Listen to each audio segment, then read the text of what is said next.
Eazy has tons of unreleased music, songs with Guns N' Roses. When Eric Eazy Wright passed away at only 30 years old. Shortly before his passing, Eazy had just patched up old wounds with Ice Cube in a moment that was depicted in the 2015 NWA biopic Straight Outta Compton. And was putting the pieces together for an NWA reunion. Despite the beginning of a reconciliation with Dr. Dre, the ruthless beef with Death Row Records was still in full effect.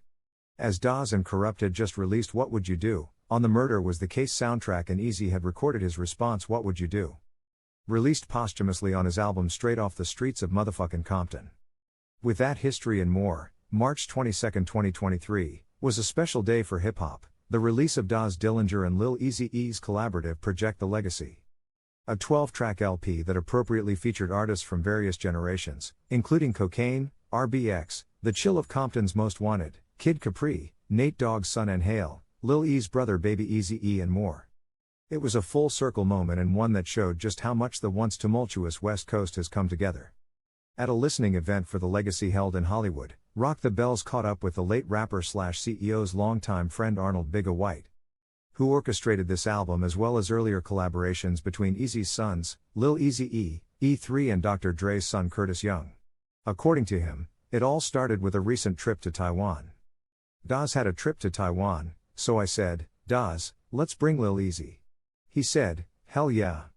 When Lil Eazy came, that's when they put their energy together on stage. Daz said, to Lil Eazy, as soon as we get back to LA, it's time to activate your album, he remembered.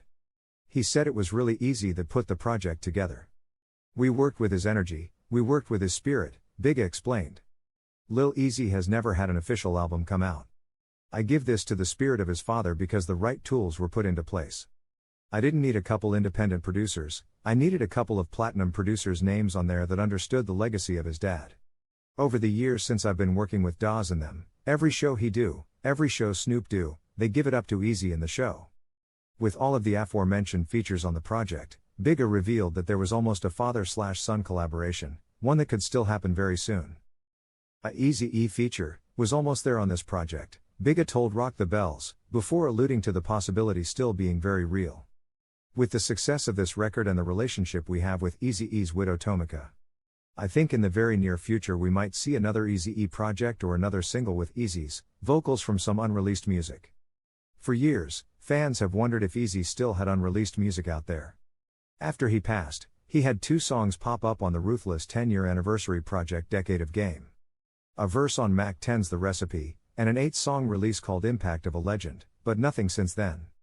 However, Bigga says there's more unreleased music out there, including a collaboration with some rock legends. There is unreleased music still out there, Bigga confirms. We know for a fact that he had 2 or 3 or 4 reels in his car when he went to the hospital. Those reels came up missing. He had songs with Slash from Guns N' Roses, he had songs with Guns N' Roses on those reels. Those reels have been found because they wound up in Canada. That's a whole other story, but what happened to them, since, I don't know. I don't know if the estate got them, but there is unreleased music, and Yella has some. I know for a fact that there is some unreleased a cappella vocals, that he was working on some records with a couple of producers I worked with, and last I heard was that they were up in Dre's studio.